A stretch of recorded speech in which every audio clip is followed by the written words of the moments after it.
নমস্কাৰ প্ৰিয় দৰ্শক, পুনৰ এবাৰ আপোনালোক সকলোকে আমাৰ এই চেনেলটোৰ এটা নতুন গুৰুত্বপূৰ্ণ ভিডিঅ'লৈ আপোনালোক সকলোকে আন্তৰিক স্বাগতম জনাইছো। প্ৰিয় দৰ্শক, আজিৰ এই ভিডিঅ'টো আপোনালোকৰ বাবে এবাৰ চোৱাটো জৰুৰী, কাৰণ আজিৰ ভিডিঅ'টোত আমি অতি সহজতে কৰিব পৰা আহঁত গছৰ পাতত আপুনি এটা শব্দ লিখি এটা উপায় কৰিব পৰা এটা চমৎকাৰী উপায় দিম, যি উপায়টো আপুনি কৰিব পাৰিলে আপোনাৰ পৰিয়ালৰ মংগল হ'ব, টকা পইচাৰ সমস্যা নাশ হ'ব, লগতে শত্ৰু আপোনাৰ জীৱনৰ পৰা ধ্বংস হৈ পৰিব। আপোনাক বেয়া পোৱা যি শত্ৰু বা যি মানুহ আছে, সেই মানুহে আহি আপোনাৰ মতে উঠা বহা কৰিবলৈ আৰম্ভ কৰিব। মাত্ৰ আপুনি এমাহৰ ভিতৰতে ইয়াৰ সুফল পাবলৈ সক্ষম হ'ব পাৰিব। কেৱল আপুনি এই উপায়টো কৰিবৰ বাবে আহঁত গছৰ পাতৰ প্ৰয়োজন হ'ব। কেনেকৈ এই উপায়টো কৰিব, কেইটা আহঁত গছ পাত লাগিব আপোনাক উপায়টোৰ বাবে, লগতে আপুনি সেই আহঁত গছৰ পাতত কি শব্দ লিখিব, কি উপায় কৰিব, এই ভিডিঅ'টো আপুনি সম্পূৰ্ণকৈ চালে আপুনি সুন্দৰভাৱে জানিব পাৰিব এই সকলোবিলাক কথা। এই উপায়টো কৰাৰ ফলত আপোনাৰ জীৱনৰ বহুতো দুখো দূৰ হৈ পৰিব। প্ৰিয় দৰ্শক, এই উপায়টো আপুনি কৰিব লাগিব জেঠ মাহৰ যিকোনো মঙ্গলবাৰ বা শনিবাৰে। এই দুটা বাৰত কৰিব পাৰিলে অত্যন্ত ভাল। বৰ্তমান যিহেতু জেঠ মাহ চলি আছে আৰু এই জেঠ মাহটো যিহেতু অত্যন্ত শুভ মাহ, এই মাহটোতে ৰাম আৰু হনুমানৰ মহামিলন ঘটিছিল, লগতে এই মাহটোতে শনি ভগৱানৰ জন্ম হৈছিল। এই দুটা বাৰত কৰিলে আপুনি খুব ভাল ফল পাবলৈ সক্ষম হ'ব পাৰিব। সেইবাবে শনিবাৰ আৰু মঙ্গলবাৰে আপুনি কৰিব জেঠ মাহৰ এই উপায়টো। তেনে ক্ষেত্ৰত আপুনি ঈশ্বৰৰ কৃপা অতি সহজতে লাভ কৰি আপোনাৰ সমস্যা দূৰ কৰিব পাৰিব। কেৱল ইমানেই সমস্যা নহয়, আপুনি যদি ঋণৰ সমস্যাত ভুগি আছে, বহুত জুৰুলা কৰি পেলাইছে, তেন্তে সেই ঋণৰ সমস্যাৰ পৰাও আপুনি মুক্ত হ'ব পাৰিব। চিৰদিনৰ কাৰণে আপোনাৰ ঋণৰ সমস্যা দূৰ হৈ পৰিব। আপোনাৰ যিমানেই ধন টকা পইচাৰ সমস্যা নাথাকক কিয়, সেই সমস্যা চমৎকাৰীভাৱে দূৰ হৈ পৰিব কম সময়ৰ ভিতৰতে। কম দিনৰ ভিতৰতে সেই সমস্যাৰ পৰা আপুনি মুক্ত হৈ সুন্দৰভাৱে আপুনি জীৱন যাপন কৰিব পাৰিব। সেইবাবে ভিডিঅ'টো এবাৰ সম্পূৰ্ণকৈ চাই লওক। আপোনাৰ বাবে ভিডিঅ'টো খুবেই জৰুৰী এবাৰ চোৱাটো।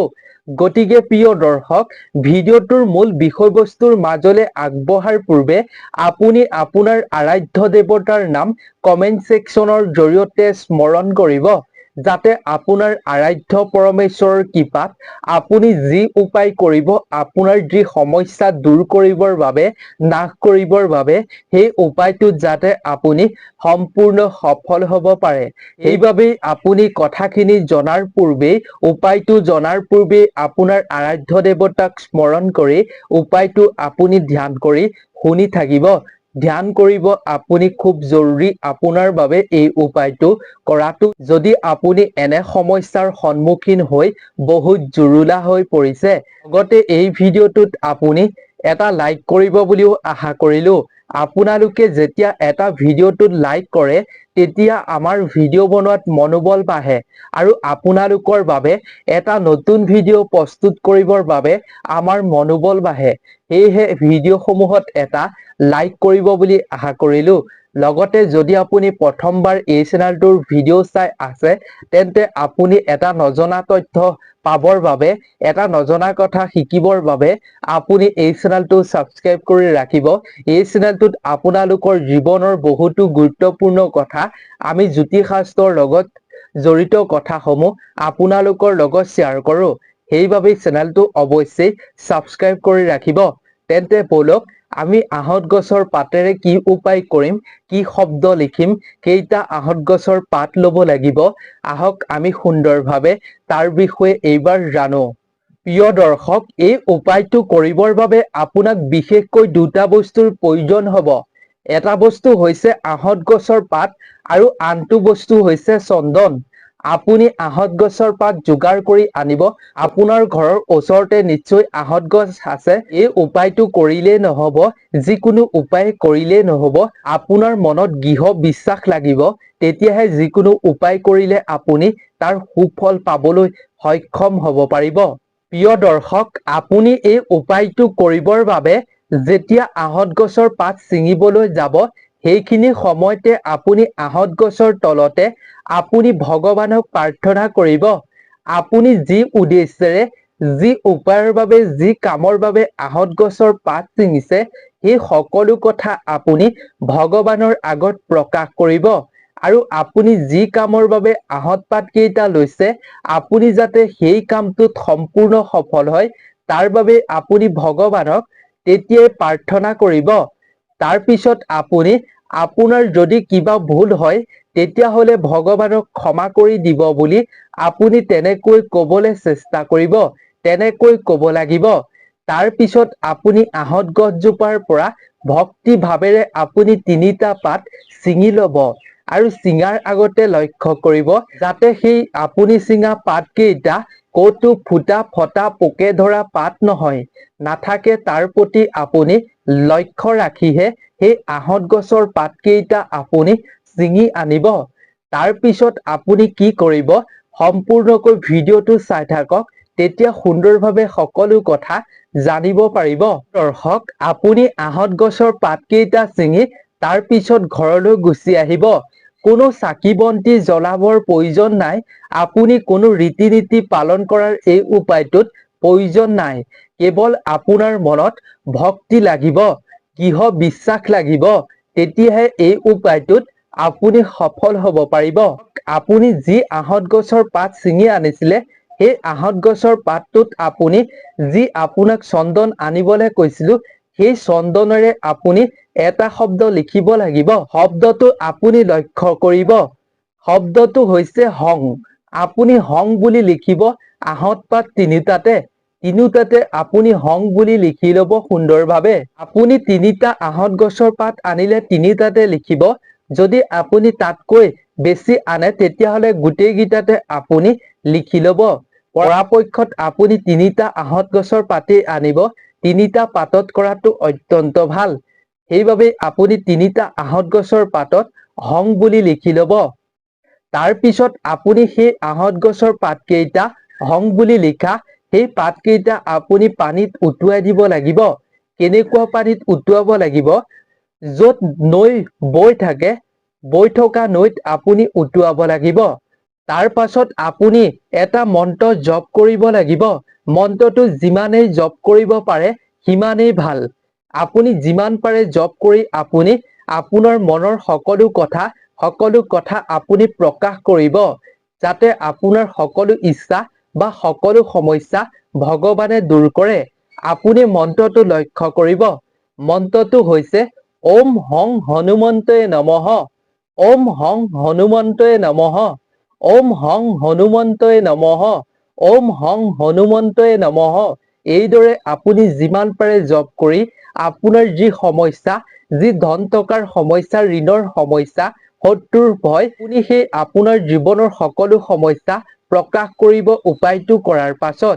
তাৰ পিছত আপুনি বোৱতী নৈত উটুৱাই দিব সেই পাতকেইটা।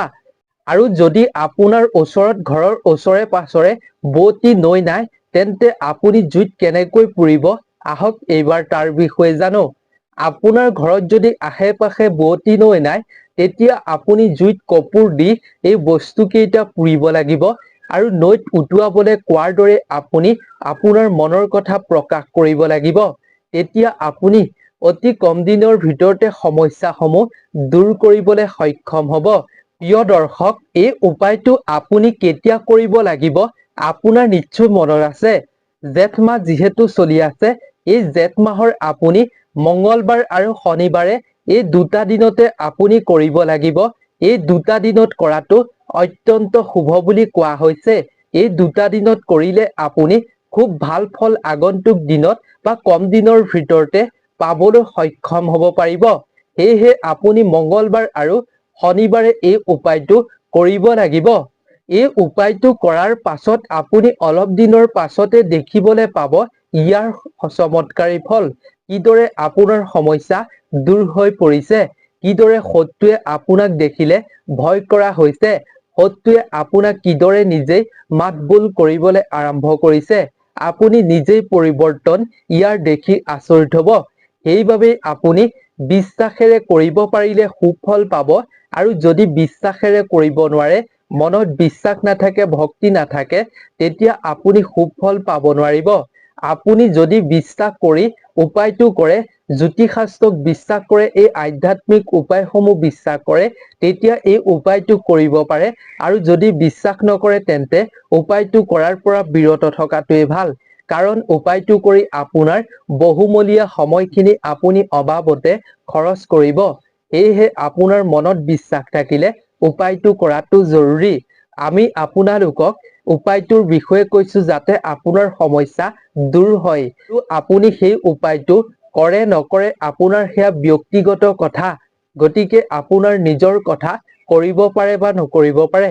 গতিকে প্ৰিয় দৰ্শক, আজিৰ ভিডিঅ'টো ইমানেই আছিল। আশা কৰো ভিডিঅ'টো চাই নিশ্চয় ভাল পালে। যদি ভিডিঅ'টো চাই ভাল পালে, তেন্তে আপোনাৰ বন্ধুবৰ্গ, আত্মীয় স্বজনৰ লগতো শ্বেয়াৰ কৰিব, যাতে তেওঁলোকেও জেঠ মাহৰ মঙ্গলবাৰ আৰু শনিবাৰে এই উপায়টো কৰিব পাৰে আৰু সমস্যাসমূহ দূৰ কৰিব পাৰে। গতিকে সেইবাবে সকলোৰে লগত শ্বেয়াৰ কৰিব। আজিৰ ভিডিঅ'টোৰ পৰা বিদায় লৈছো।